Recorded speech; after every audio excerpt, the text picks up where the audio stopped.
Imagine a secret program so sinister, it would make you question the very fabric of reality.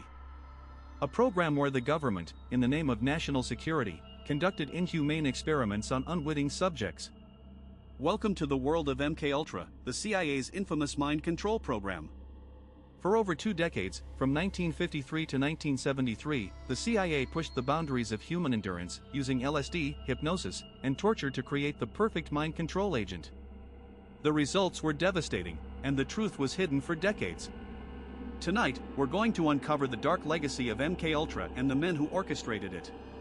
The CIA's motivation for MKUltra was rooted in the Cold War era, where the United States and the Soviet Union were engaged in a fierce battle for ideological supremacy. The CIA believed that by developing mind control techniques, they could create the perfect spy, someone who could withstand interrogation and remain loyal only to the United States. But as we'll explore, the program quickly spiraled out of control, with disastrous consequences. At the helm of MKUltra was Dr. Sidney Gottlieb, a renowned chemist and expert in psychopharmacology. Gottlieb was a brilliant scientist, but his involvement in MKUltra would forever taint his legacy.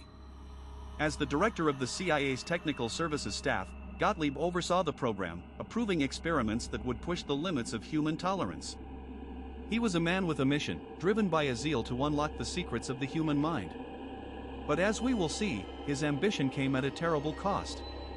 Gottlieb's background in chemistry and pharmacology made him the perfect candidate to lead MKUltra. He had a deep understanding of the effects of LSD and other psychoactive substances on the human mind. But it was his willingness to experiment on unwitting subjects that would ultimately lead to the downfall of the program. One of the most disturbing aspects of MKUltra was Operation Midnight Climax, a series of experiments conducted in San Francisco. The CIA set up a network of brothels, where unsuspecting clients were dosed with LSD without their consent. The goal was to observe the effects of the drug on human behavior, but the methods were reprehensible. Through one-way mirrors, CIA agents watched as men, often in vulnerable states, were manipulated and experimented upon. The results were documented, but the true horror of these experiments can never be fully quantified. The brothels were set up in some of San Francisco's seediest neighborhoods, where the CIA could easily recruit subjects. The clients were often desperate and vulnerable, making them the perfect targets for the CIA's experiments. But as we will see, the consequences of these experiments were far-reaching and devastating.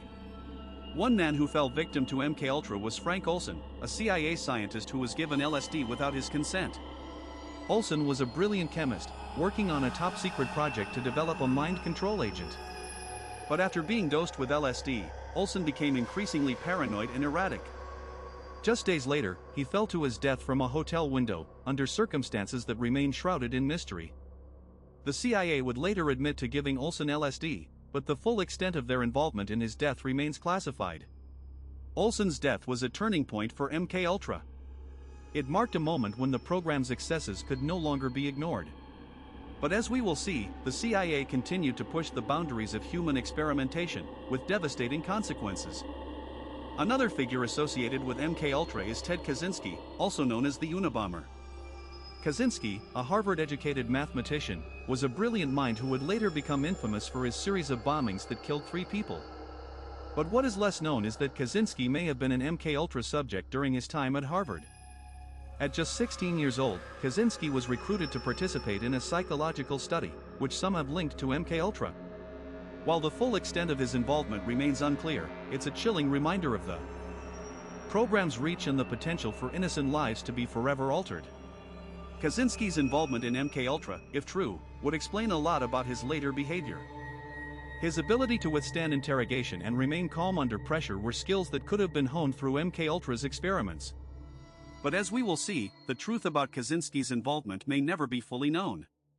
In 1973, CIA Director Richard Helms ordered the destruction of most MKUltra documents, citing the need to protect national security. But it was a filing error that would ultimately save 20,000 pages of documents from the shredder.